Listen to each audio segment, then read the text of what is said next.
GM, everyone. Hello. So, yeah, I do believe the topic is very spicy. So many people is hyped around, prediction markets with all these recent crazy investment rounds and poly market culture. So I do believe we'll have a really insightful discussion today, and not only about just general topics, but we'll try to dive deep a little bit. Let's start with short introduction regarding yourself. So please, what company you represent, what you're actually doing, and what kind of business you're involved. Sure. I'll go first because I'm next to you. My name is Will Robinson. I work at Alliance. We're a Web3 accelerator. We take in crypto startups. We write them $500,000 checks, and we teach them how to find product market fit. I've been doing that for 4 years. And before that, I was a forensic crypto auditor for 4 years, audited things that had regulators. And then before that, I did a PhD in game design, and I taught game design for about 7 years. So when any team needs help with games, compliance, or how to fundraise, I'm their man. I'm David. I'm a senior analyst at Bankless. I primarily cover all L1s, despite Bankless's deep Ethereum alignment. I also cover Ethereum. And I write our crypto AI newsletter, Mindshare, at the end of the week. Before Bankless, I worked on a series of different grants from Ethereum, Solana, Urbit Foundations, if any of you know that project. And yeah, very interested in my own interest in prediction markets and when it kind of comes up. So excited to hear other people's thoughts. So meta, you're interested in your interests. I'm interested in my interests, yeah. And I hope you guys will be too. Perfect. And yeah, I'm just Alex. I'm a lover of informational markets, prediction markets, and all this stuff. So yeah, let's dive deep immediately. So Will, I want to start with you.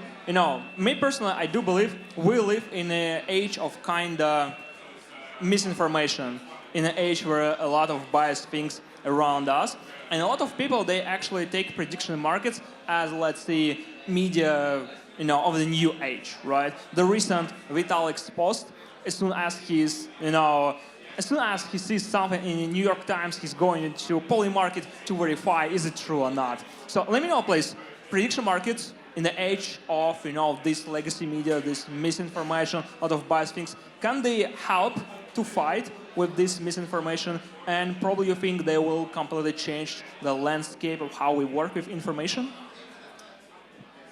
Yes. Thank you very much. Thank you very much. No, okay. So the way I think about prediction markets is they're casinos with positive externalities. And the idea here is that crypto has been the same app for roughly 15 years.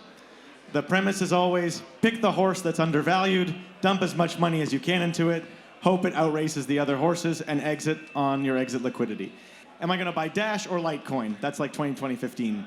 Am I going to buy this ICO or that ICO? That's 2017. Am I going to buy this NFT or that NFT?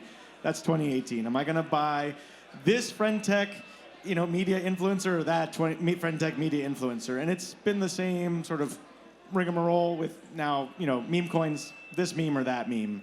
And with prediction markets, it feels like we're at, yet another moment where we're reducing friction and we're giving people more sense of edge on making their bet on something, right? Pick their winning horse, where they feel like they know something other people don't. And I think the big difference here is that we're capturing this human behavior, this human need to put their money where their beliefs are. And what's cool is we have this positive externality. We get to read the news from that behavior.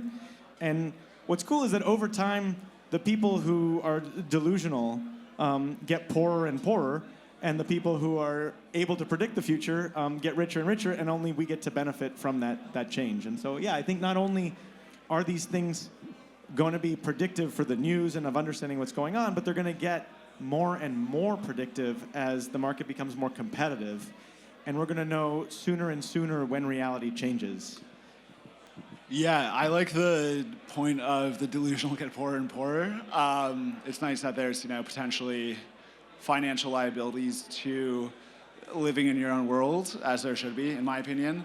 When it comes to helping with misinformation, I do think prediction markets are really helpful as a way to aggregate belief across news silos. We live in a day and age, right, where depending on who your primary news outlet is, you're served a completely different narrative around a certain event. Let's just look at, the Iran-Israel debacle, the U.S. getting involved. The New York Times runs a headline, the U.S. is at war with Iran. Poly market doesn't settle, thankfully. And overall, this just shows that, if people want to, granted this is a smaller and smaller sect of people, but if people actually want to develop an informed view on a certain world event, they would likely have to read multiple different news sources with completely competing views and then take the time to reflect and actually come to an internal sense of truth.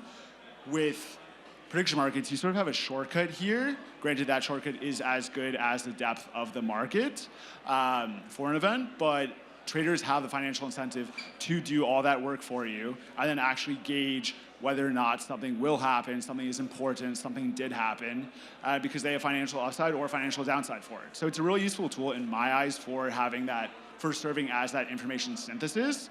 Granted, that is also definitely limited to events which are binary. So overall, I think it's a useful proxy for doing that aggregation for you. Interesting. So, David, in your opinion, what kind of case for prediction markets is the most overhyped right now? Because a lot of people say, like sport betting is super overhyped case. We have so many things beyond that. So, what's your point? Yeah, I think essentially everything's really overhyped for prediction markets, except like anything that's a high attention event, which doesn't have another clear-cut way to speculate on upside. The election's a perfect example. Yes, like there's just no way. Well, granted, they're like the Trump stocks that you could buy if you believe Trump was going to win, and people were buying those hand over fist. But like, if you want a straight avenue to actually just realize a viewpoint on who's going to win an election or who's going to be the Pope, or some of these, avenues that again just don't have clear, defined vehicles for speculation already. Prediction markets are great for that. And I think there's also a really interesting tension here for prediction markets around markets that are super niche, are like too small for prediction markets, but also prediction markets have to be niche enough, like the election, to actually succeed and attract capital.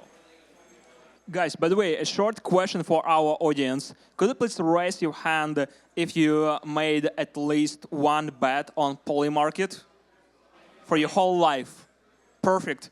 And during last month, did you make at least one bet during the last month? Okay, so looks like retention is not very big. So Will, on top of that, what do you think right now? We're still super early in prediction markets, or like no, it's already kind of mature sector, and we have big players, we have enough users, we have enough liquidity, we have enough retail users of prediction markets, and we need just scale it more and more. Yeah, no, it's obviously still very early. There's still way more liquidity to bring in. I mean, there's still so many people in denial about crypto, and I mean, I guess what I'm more interested in, even in prediction markets, is reflexive prediction markets. We used to worry about this a lot in the early Bitcoin days. If you put like, what day is somebody going to die prediction market, then the hitman just like puts a really big bet and then makes it true. And so, if you have like, will Israel bomb Iran? And then Iran's like, well, that's bad because if the market gets big enough, Israel's just incentivized to financially bomb Iran on a big bet. And we saw Polymarket actually, I think, pull a bet where they were like, will the U.S. have an outbreak of swine flu before August 30th? And was like, well, I could make some money going to Africa, get myself some swine flu and bring it back for a good win. And I think that's what's going to get pretty scary is when we have less scrupulous prediction markets start altering reality by laying lines on any topics that have serious liquidity. Also, building on that, I think we're living in a day and age where people are a little more desperate, and I don't know, I feel like the Trump administration and everything there is kind of just proving that people can do things in a way that, I don't know, they can get away with things, they can just do things, which, leans towards taking action, which is great, but also I feel like we are slowly getting into a world, and we sort of see this stuff in crypto, right, with the guy who killed himself for the meme coin, not to go there, but like where people are willing to go to these extremes to, get upside. Okay, so, like kind of philosophical question to follow up Will's point. Is there any limitations, ethical limitations for specific questions we cannot trade? Or for example, we can trade anything on prediction markets, on opinion markets, whatever, like wars, conflicts, pandemics, amount of deaths. So is it ethical to trade these kind of amounts, these kind of questions? And because in reality, they provide some significant signals, right? But on the other hand, looks like it's a little bit strange. You make money on deaths, for example. Yeah, I don't think there's anything unethical about predicting bad or weirdo outcomes. I think, like I said earlier, if the prediction itself alters reality and harms humanity, will disease spread to this country and then you go and do it yourself, then I think we have crossed the line. So we should look at betting lines with an ethical mindset in the same way that OpenAI probably hired a bajillion AI ethicists to neuter the crap out of it so that it wouldn't do bad things. And all the other AI companies similarly tried. And the betting line companies who are doing prediction markets, I think, need to have at least one on staff to be no. This one has negative externalities, positive externalities only, or the government will crack down. But there will eventually be, if all the decentralized, super permissionless, happy people get their way, a fully permissionless, uncensorable, damage outputting prediction market in no time. By the way, on what kind of prediction markets you, let's say, bullish? Completely permissionless? Or let's say, they have kind of censorship by the team, the core team, DAOs, whatever? I think if I had to bet money on one side or the other, I would put money on the one that doesn't put me in jail. And that would be the one that has some censorship. David, any points on trading for ethical questions and ethical markets? Yeah, I think everything should be up for grabs. I think there's the prediction market on Farcaster, which I really like. It's called Ponder, and the overall premise of it is to essentially, you're presented with, let's say 3 options, what's the best primary color? And you're trying to figure out what everyone else will say. And I think in questions like this, when you're posed with, who will win the war in Ukraine? Or are political assassinations justified? And you're sort of trying to figure out what the majority of people will pick. That presents an interesting sort of avenue to take those questions in. But yeah, similarly to Will, I don't really want people, causing earthquakes to have a market settle or anything like that. Yeah. By the way, the follow-up question for you, David. So there is so many, academical researches, papers, a lot of them states prediction markets actually predict the future much better than experts and polls. At the same time, as soon as there are more and more hype around prediction markets, a lot of people say, okay, we don't need any more exit polls on political votings, for example, or we don't need to hear experts, for example. As soon as you just turn on CNBC on New York major, you see some charts from Kalshi, for example. So in the future, as soon as we have bigger and bigger prediction markets and have broader adoption of prediction markets, informational markets, do we still need traditional experts, traditional polls? Or are they completely outdated? We say goodbye polls, goodbye experts, prediction markets are solving right now everything. I think we'll still need them. I think that's for a lot of different reasons. One, prediction markets in of themselves usually have, based on the profile of their user base, definitely have a certain bias or partisanship, at least in the States, which when you're taking these, markets at a snapshot in time, they usually, from what I remember from one particular data analyst study, they get really accurate closer to events. But let's say you're 6-7 months out from a political election and you have some big headline that just happened, like a debate or something, and it completely skews the market statistics or market probabilities in that short term, that could be completely inaccurate. And there's, it's probably inaccurate. So having an expert come on to sort of give their own commentary is definitely very useful. I think a lot of the lines themselves are inflected by the expert commentary. So people are betting based on the expertise they listen to and read. So I don't think they're a replacement. Sometimes they're a reflection. I think the other thing is that So I was watching like Twitter like a hawk during the Iran-Israel conflict, and I follow this Twitter thread, or not thread, but list that Naval has set up called War, and it has 89 open source intelligence people. And what they do is they just look at like air flight traffic, and they look at pictures of damaged equipment, and they just like keep note. It's like, okay, and when they get two pictures of the same damaged equipment, they fight over, is that the same plane that's broken, or is that two different ones? This open source intelligence community was so much more aware of what was going to happen than any of the experts I saw, that what I suspect will happen is it will change the kinds of expertise we have to something a lot more factual. Now, there's also a serious conservative bent that comes that way too. Like this is a radically right-wing set of people who are open source, so they have their own biases you can filter through. But the next time there's any kind of war breaking out, I'm betting big. Like they have much more better predictive powers than the general public, and I'm going to empty my Polygon bank account, I'm sure. So let's discuss some more use cases. So one more question to our audience. Guys, please raise your hand if you're a little bit familiar. Probably it rings a bell. Futarchy. So someone heard about that? Perfect. So at least we have a couple of persons.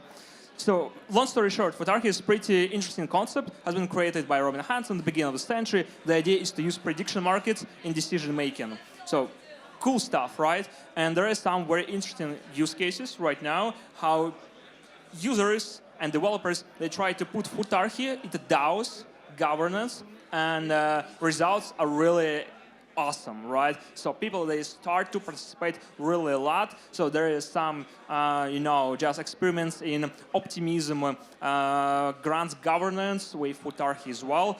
So yeah, if you have any ideas or any points you would like to share in what kind of fields and what kind of use cases could be used prediction markets, just not to bet 0 or 1 on the next president. So yeah, I believe we'll be really happy to hear it. I absolutely hate decentralized governance. As someone who has a very large DAO called Alliance DAO, and I do believe in decentralized labor. I love decentralizing labor. I love decentralizing rewards. But decentralizing decision-making has been a pain in the ass. And when it comes to motivating people to do that, and I think it's dangerous, honestly. The idea of using Futarchy to incentivize decision-making sounds at least plausible to me, like as a solution, because the key problem is incentive alignment with good governance. So yeah, I am cautiously optimistic that in very niche cases, you could probably use it for benefit. But yeah, I tend to be on the opposite pole of the ETH maxis now that I've been corrupted by 8 years of misery in crypto. So probably you can share some micro use cases you have in mind you really like. Of when governance is just a pain in the butt? Oh, man. Just trying to model out the governance we were going to do to decentralize what we were doing took 3 months. We weren't able to even launch something. It was going to be so complicated and difficult with so many edge cases. But this is a price for democracy, isn't it? You can have democracy for states. You don't need them for corporations that extract value. Like, that's fine. We can just do something different. Okay, that makes sense. David? Do I like Futarchy or essentially. I don't know if it's going to be accurate. Yeah, I think it's a really interesting concept. But I think also the thing that we all need to be wary of when it comes to all these prediction markets are that they are all proposed by academics in one way, shape, or form. Nothing against academics. It's very good to be intellectually stimulated and to read and to write and do all that stuff. But that's a very specific kind of person who definitely looks through the world in a very rational or systematic way, which usually does not translate to something the rest of the general public has an appetite for. And going back to my point earlier about the nicheness curve that prediction markets need to tread to gain enough volume to actually become accurate is, I just don't know how a market can get deep enough for Futarchy, meaning enough people are trading because they're really interested in like forecasting out the proposition for a DAO proposal. Do you know what I mean? These aren't like countries, right? Like that'd be cool. Or these aren't like cities. That'd be cool because more people would want to get involved. I could be completely wrong. There are definitely some large capital allocators in DAOs who have the capital to throw around to potentially take the time and incentivize themselves to take the time to do that diligence. But I feel like Futarchy, while a great concept, can definitely edge towards being a little too niche to actually have a accurate market output. Cool, guys. So, of course, I cannot avoid some questions about venture capital as soon as you represent, entities, firms who actually deploy capital. And I do believe a lot of guys from the audience, they're really curious about that as well. So, of course, as soon as developers, builders, entrepreneurs in our industry, they see these press releases about these fundraisings, right? They're bullish about that, and they want to be part of that, right? So as soon as we have these announcements, people see, okay, more money, more capital is going to be deployed in prediction markets. I could be part of that, right? There is some more updates beyond just Polymarket and Kalshi about recent investment rounds in prediction markets. So from your vision, where is the room to develop a next great product in informational market? So on what kind of things people should focus right now? Just copy Polymarket and make it on steroids, or something new? You want to take this one? Okay, yeah, I have a one that if someone could make this market, I would go so degenerately long on. Stablecoin market cap. If I can just have an index and long stablecoin market cap as an overall value, please let me know. That'd be a nice market, an informational market, sort of like noise, not necessarily a prediction market necessarily, but definitely not something you could traditionally find on Bybit or Hyperliquid even or any of that. So Will, would like to add a couple of words? I mean, we have so many that are kind of in the pipeline that I can't talk about, because we are excited about prediction markets, and we get about 2,500 applications per cohort at Alliance, so we see a lot of prediction market ideas. How many do you accept? We accept about 25, 1% of our applicants we take in. But we do it quickly. It's like you write the application, within a couple of weeks you've got $500,000 in your bank account. So we have to. We're thankful that we have so many to choose from. Yeah. Now look, so I don't want to reveal anything of what they're doing accidentally or make them mad at me. But here's a prediction market I kind of wish I had. So I used to play a lot of video games before I had 3 children and this much token. But the idea is that you have all of these Steam games getting released, thousands. And it's very hard to discover the good video games that exist. And this problem probably exists in many different disciplines. But as someone who has a PhD in game history and game art and who looked very deeply into this field, it's very clear to me that the best games are not the most played. Great games are what I would call anti-mimetic. They're hard to learn. They're hard to communicate about. When you do enjoy them, you don't really have much interest in getting more people into them. For example, one of my favorite games is called Imbroglio. You can download it on iOS. He wrote it in Portuguese. He never translated it. All the game is in Portuguese. I don't speak Portuguese. The game is still extremely fun. None of the rules are clear. In fact, you have to play many times to figure out what the rules are. Beautiful game. No way that's ever going to make money. He charges $15 in the App Store. Who's going to buy an app they don't understand, right? But if you can if you can solve curation with prediction markets, I think you can do interesting things. And I think you can even do really, really weird things with digital objects. So let's say, for instance, I launched a token for every single game that came out, and the trading fees went to buying more copies of that game to randomly distribute to the traders of the token. So now Steam is making money because I'm buying Steam's games. The developer's making money because I'm buying the developer's games. Right? They're both sharing pie. And the users are happy because they're getting free games. And at the same time, the market's getting to figure out what the good games are based on which tokens they're buying. And you can reward people based on player stats. We know which games are getting how many player hours per week on Steam. So something like that I think would be pretty interesting to see, just to solve my problem of finding the next great game. And Alliance is going to back this idea, right? No, it won't make enough money. I don't think. I think we've seen some people try, and it's they pivot pretty quickly. But maybe you could figure it out and have a fun lifestyle business doing this. Or maybe it goes viral and we missed the boat. Cool. So I'm going to wrap up our discussion, and just to sum up, very general question to both of you. Just share whatever you want to share.